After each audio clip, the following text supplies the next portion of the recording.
दोस्तों, IAS academy Surguja में आप लोगों का स्वागत है। दोस्तों, आज हम छत्तीसगढ़ के इतिहास से संबंधित महत्वपूर्ण 50 प्रश्नों को पढ़ेंगे जो सीजी पीएससी सीजी व्यापम के लिए महत्वपूर्ण प्रश्न है। हमारा आज का पहला प्रश्न है, छत्तीसगढ़ के प्रथम इतिहासकार कौन थे? आंसर है सी, बाबू रेवाराम। दोस्तों, छत्तीसगढ़ के प्रथम इतिहासकार बाबू रेवाराम थे। दोस्तों, बाबू रेवाराम को छत्तीसगढ़ का प्रथम इतिहासकार माना जाता है। इन्होंने विक्रम विलास नामक ग्रंथ की रचना की थी। हमारा अगला प्रश्न है, कांकेर के सोमवंश का संस्थापक कौन था?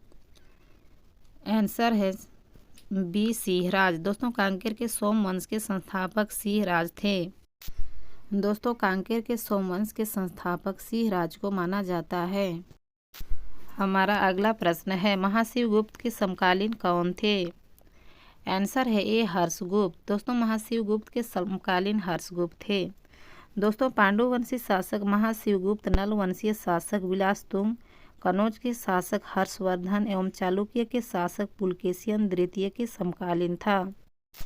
हमारा अगला प्रश्न है, बस्तर क्षेत्र का शासन क्या था? आंसर है सी, छिंदक नागवंश का। दोस्तों, बस्तर क्षेत्रों में छिंदक नागवंशों का शासन था। दोस्तों, प्राचीन काल में ही बस्तर क्षेत्र में छिंदक नागवंशों का शासन था। हमारा अगला प्रश्न है, कौन सा ऐतिहासिक साक्ष्य छत्तीसगढ़ के प्राचीन इतिहास का महत्वपूर्ण स्रोत है? आंसर है बी, राजिम का अभिलेख। दोस्तों, राजिम का अभिलेख का ऐतिहासिक साक्ष्य छत्तीसगढ़ के प्राचीन इतिहास का महत्वपूर्ण स्रोत माना जाता है। दोस्तों, नलवंशी शासक विलासतुंग का राजिम अभिलेख छत्तीसगढ़ के इतिहास के बारे में जानकारी का एक प्रमुख स्रोत है। दोस्तों, हमारा अगला प्रश्न है, महाकंतार की पहचान किससे की जाती है?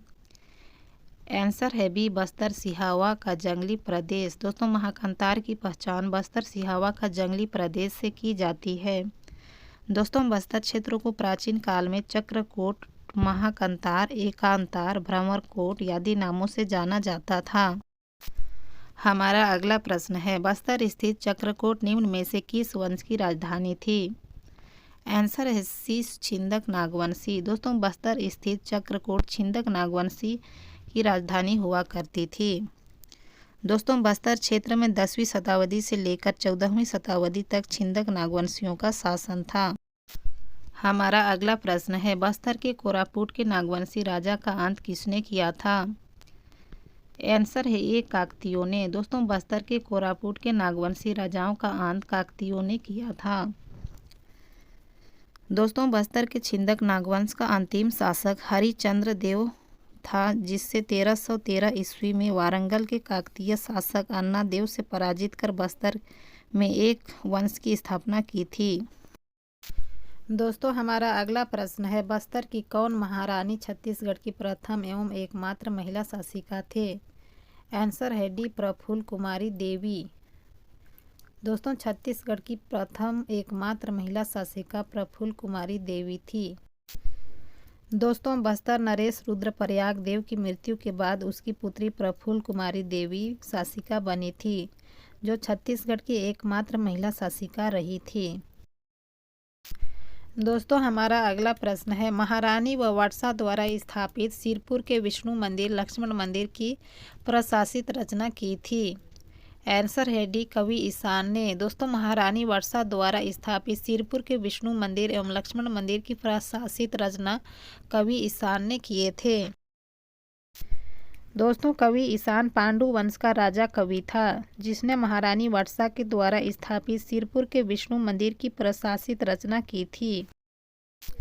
हमारा अगला प्रश्न है, छत्तीसगढ़ की सर्वाधिक प्राचीन मूर्ति चतुर्भुज विष्णु प्रतिमा के रूप में कहाँ से प्राप्त हुई है? आंसर है बी, मल्हार बिलासपुर से। दोस्तों, मल्हार बिलासपुर से सर्वाधिक प्राचीन मूर्ति चतुर्भुज विष्णु प्रतिमा के रूप में प्राप्त हुई है। दोस्तों, बिलासपुर के मल्हार से चतुर्भुज विष्णु प्रतिमा प्राप्त हुई है, जो कि छत्तीसगढ़ की सबसे प्राचीन मूर्ति मानी जाती है। दोस्तों, हमारा अगला प्रश्न है, छत्तीसगढ़ में 1953 में सिरपुर का प्रथम पुरातात्विक उत्खनन कार्य किसके निर्देशन में आरंभ हुआ था? आंसर है बी, मोरेश्वर दीक्षित के निर्देशन में। दोस्तों सिरपुर में 1953 से प्रोफेसर मोरेश्वर गंगाधर दीक्षित के निर्देशन में पुरातात्विक खनन का कार्य प्रारंभ हुआ था। दोस्तों हमारा अगला प्रश्न है, किस राजवंश के काल से छत्तीसगढ़ में मंदिरों का निर्माण माना जाता है? आंसर है बी, पांडुवंशी राजवंश के काल से। दोस्तों पांडुवंशी राजवंश के काल से छत्तीसगढ़ में मंदिरों का निर्माण माना जाता है। दोस्तों हमारा अगला प्रश्न है, रायगढ़ के कबरा पहाड़ से किस युग के औजार प्राप्त हुए हैं? आंसर है ए, पाषाण युग के। दोस्तों रायगढ़ के कबरा पहाड़ से पाषाण युग के औजार प्राप्त हुए हैं। दोस्तों रायगढ़ के कबरा पहाड़ से पूर्व पाषाण तथा उत्तर पाषाण कालीन औजार मिले हैं। दोस्तों महत्वपूर्ण प्रश्न है, याद रखिएगा। दोस्तों हमारा अगला प्रश्न है, किस ग्रंथ में छत्तीसगढ़ का उल्लेख नहीं है? आंसर है डी, ऋग्वेद में। दोस्तों ऋग्वेद में छत्तीसगढ़ का उल्लेख नहीं है। दोस्तों रामायण काल में छत्तीसगढ़ को कोसल तथा दक्षिण कोसल के नाम से जाना जाता था, जबकि महाभारत काल में छत्तीसगढ़ को कोसल, प्रासो काल व बस्तर क्षेत्र में महाकंतार के नाम से जाना जाता था। दोस्तों वैदिक युग में छत्तीसगढ़ से संबंधित कोई भी जानकारी प्राप्त नहीं हुई है। दोस्तों हमारा अगला प्रश्न है, राजनांदगांव रियासत में किस वंश का शासन था? आंसर है ए, वैरागी नरेश का। दोस्तों राजनांदगांव में वैरागी नरेश का सियासत था। दोस्तों राजनांदगांव रियासत के शासक वैरागी नरेश वंश के थे। दोस्तों हमारा अगला प्रश्न है, रतनपुर का कौन सा एक प्राचीन नाम सही नहीं है? आंसर है सी, अम्बापुरी। दोस्तों रतनपुर का नाम अम्बापुरी सही नहीं है।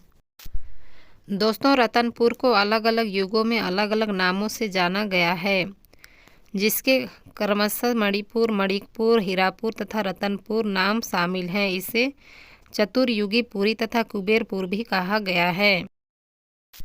दोस्तों हमारा अगला प्रश्न है, दशरथ की पत्नी कौशल्या के पिता का नाम क्या था? आंसर है ए, भानुमंत।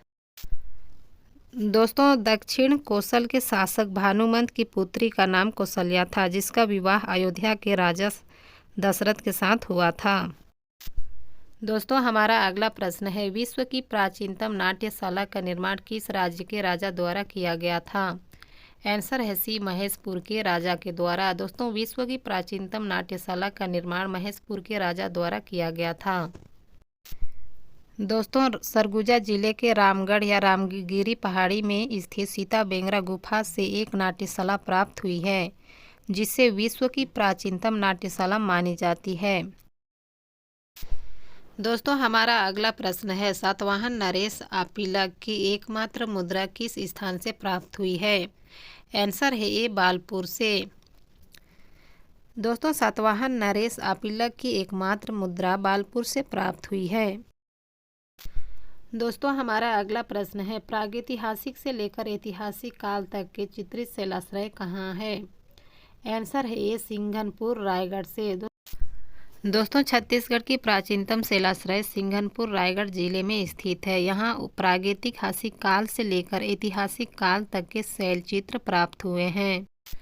दोस्तों हमारा अगला प्रश्न है, छत्तीसगढ़ का जिला जो पूर्व में नरबली हेतु चर्चित था, वह कौन सा जिला है? आंसर है बी, दंतेवाड़ा जिला। दोस्तों छत्तीसगढ़ का दंतेवाड़ा में पूर्व में अपनी नरबली प्रथा हेतु चर्चित था। छिंदक नागवंशी शासक मधुरांतक देव के शिलालेख से इसका प्रमाण प्राप्त होता है। दोस्तों 1842 में हुआ माड़िया विद्रोह से भी इस परंपरा से संबंधित बातें पता चलती है। दोस्तों हमारा अगला प्रश्न है, छत्तीसगढ़ में सर्वाधिक समय तक शासन किस राजवंश ने किया था? आंसर है डी, कलचुरी वंश ने। दोस्तों छत्तीसगढ़ में सर्वाधिक समय तक कलचुरी वंश ने शासन किया था। दोस्तों छत्तीसगढ़ में लगभग कलचुरी वंश ने 900 वर्षों तक शासन किया था। हमारा अगला प्रश्न है, वाल्मीकि रामायण के अनुसार राम ने दक्षिण कोसल का राज्य किसे दिया था? आंसर है बी, कुश को। दोस्तों वाल्मीकि रामायण के अनुसार राम ने दक्षिण कोसल का क्षेत्र अपने छोटे बेटे कुश को दिया था। दोस्तों हमारा अगला प्रश्न है, राजा आपिलक किस राजवंश के शासक थे? आंसर है डी, सातवाहन वंश के। दोस्तों राजा आपिलक सातवाहन वंश से संबंधित शासक थे। जिसकी एकमात्र मुद्रा बालपुर से प्राप्त हुई थी। हमारा अगला प्रश्न है, मराठा काल में परगना के फसलों की दशा एवं अन्य सूचना भेजने वाले अधिकारी का पद का नाम क्या था? आंसर है सी, बडकर। दोस्तों, बडकर मराठा काल में परगनों के फसलों की दशा एवं अन्य सूचना भेजने वाले अधिकारी हुआ करता था। दोस्तों, हमारा अगला प्रश्न है, धामधा के गोंड राजा के विद्रोह के समय नागपुर के भोसला शासक कौन थे? आंसर है रघुजी तृतीय। दोस्तों, रघुजी तृतीय के काल में 1830 में धामधा के गोंड जमींदार का विद्रोह हुआ था। दोस्तों, हमारा अगला प्रश्न है, इस राज्य में कलचुरी वंश का संस्थापक कौन था? आंसर है ए, कलिंगराज। दोस्तों, इस राज्य में कलचुरी वंश के संस्थापक कलिंगराज था। दोस्तों, जो छत्तीसगढ़ में सबसे लंबे समय तक शासन किया था, लगभग 900 वर्षों तक। दोस्तों, हमारा अगला प्रश्न है, रतनपुर के किस शासक का उल्लेख देवारों के गोपला गीत से प्राप्त होती है? आंसर है ए, कल्याण साय के। दोस्तों, देवारों के गोपला गीत में कल्याण साय का वर्णन प्राप्त होता है। दोस्तों, हमारा अगला प्रश्न है, भीमाजी भोसले का प्रमुख प्रशासनिक अधिकारी दीवान कौन था? आंसर है डी, घोड़ो महादेव। दोस्तों, भीमाजी भोसले का प्रमुख प्रशासनिक अधिकारी दीवान थे, जिसको घोड़ो महादेव व नीलू पंत भी कहा जाता था। दोस्तों, हमारा अगला प्रश्न है, सूबेदार श्री विठल दिनकर का कार्यकाल क्या था? आंसर है सी, 1790 से 1796 तक। दोस्तों, विठल राव दिनकर का कार्यकाल 1790 से 1796 तक था। दोस्तों, हमारा अगला प्रश्न है, रतनपुर के कलचुरी राजवंश के राजकुमारी का विवाह फड़ी नागवंशी के किस राजा के साथ हुआ था? आंसर है डी, रामचंद्र देव के साथ। दोस्तों, रतनपुर के कलचुरी राजवंश की राजकुमारी का विवाह फड़ी नागवंश के राजा रामचंद्र देव के साथ हुआ था। दोस्तों, हमारा अगला प्रश्न है, मराठा कालीन परगना में सीबंदी व्यवस्था किससे संबंधित थी? आंसर है बी, पुलिस व्यवस्था से। दोस्तों, मराठा कालीन परगनों में सीबंदी व्यवस्था पुलिस व्यवस्था से संबंधित थी। दोस्तों, हमारा अगला प्रश्न है, सन 1855 में छत्तीसगढ़ के डिप्टी कमिश्नर कौन थे? आंसर है ए, इलियट। दोस्तों, सन 1855 में छत्तीसगढ़ के डिप्टी कमिश्नर इलियट थे। दोस्तों, 1854 में हड़प्पा नीति के तहत नागपुर राज्य का विलय ब्रिटिश साम्राज्य में कर लिया गया था, जिसमें छत्तीसगढ़ के प्रशासन के लिए यह डिप्टी कमिश्नर की नियुक्ति हुई थी। दोस्तों, हमारा अगला प्रश्न है, 1774 में हलवा विद्रोह किस स्थान पर हुआ था? आंसर है सी, बस्तर में। दोस्तों, 1774 में हलवा विद्रोह बस्तर में हुआ था। दोस्तों, हमारा अगला प्रश्न है, बाबू रेवाराम कहाँ के निवासी थे? आंसर है बी, रतनपुर के। दोस्तों, बाबू रेवाराम रतनपुर के निवासी थे, जिनका जन्म 1813 में हुआ था। इनकी मृत्यु 1873 में हुई थी। हमारा अगला प्रश्न है, किस राज्य के शासकों का वंश रक्सेल था? आंसर है बी, सरगुजा के। दोस्तों, सरगुजा के शासकों का वंश रक्सेल था। दोस्तों, सारंगढ़ के शासक राजगोट के राजा सरगुजा के शासक रक्सेल वंश के थे। बस्तर के शासक काकतीय वंश के थे, जबकि कवर्धा के शासक फड़ी नागवंशी थे। दोस्तों, हमारा अगला प्रश्न है, रायपुर में कलचुरी शाखा के प्रथम राजा कौन थे? आंसर है बी, रामचंद्र देव। दोस्तों, रायपुर के कलचुरी शाखा के प्रथम राजा रामचंद्र देव थे। दोस्तों, रामचंद्र देव को रायपुर कलचुरी वंश का संस्थापक माना जाता था, जिन्होंने अपने पुत्र ब्रह्मदेव राय के नाम पर रायपुर नगर की स्थापना की थी। दोस्तों, हमारा अगला प्रश्न है, कलचुरी वंश के रायपुर शाखा का अंतिम शासक निम्न में से कौन था? आंसर है ए, अमर सिंह। दोस्तों, कलचुरी वंश की रायपुर शाखा का अंतिम शासक अमर सिंह थे। दोस्तों, रायपुर शाखा की अंतिम शासक अमर सिंह थे, जिन्होंने 1750 में रघुजी प्रथम को पराजित किया था। दोस्तों, हमारा अगला प्रश्न है, छत्तीसगढ़ के निम्नलिखित में से किस मराठा शासक ने सूबा सरकार शासन प्रणाली का सूत्रपात किया था? आंसर है बी, वेकोनजी भोसले ने। दोस्तों, हमारा अगला प्रश्न है, छत्तीसगढ़ की कलचुरी राज्य का प्रमुख लगन अधिकारी का पद का नाम क्या था? आंसर है बी अक्षा पाटलिक। दोस्तों छत्तीसगढ़ के कलचुरी राज्य का प्रमुख लगान अधिकारी महाप्रमात्री के नाम से जाना जाता था। दोस्तों हमारा अगला प्रश्न है, निम्नलिखित में से किस वर्ष में कलचुरियों ने इस राज्य में अपनी सत्ता स्थापित की थी? आंसर है ए 995 ईस्वी में। दोस्तों 10वीं शताब्दी में 995 ईस्वी के आसपास कलचुरियों की एक शाखा ने छत्तीसगढ़ में अपनी सत्ता स्थापित की थी। दोस्तों हमारा अगला प्रश्न है, इस राज्य का प्रथम मराठा शासक कौन था? आंसर है सी बिंबाजी भोसले। दोस्तों बिंबाजी भोसले इस राज्य का प्रथम मराठा शासक था। दोस्तों 1758 में छत्तीसगढ़ में प्रत्यक्ष मराठा शासन स्थापित होने के बाद बिंबाजी भोसले को यहाँ प्रथम का मराठा शासक नियुक्त किया गया था।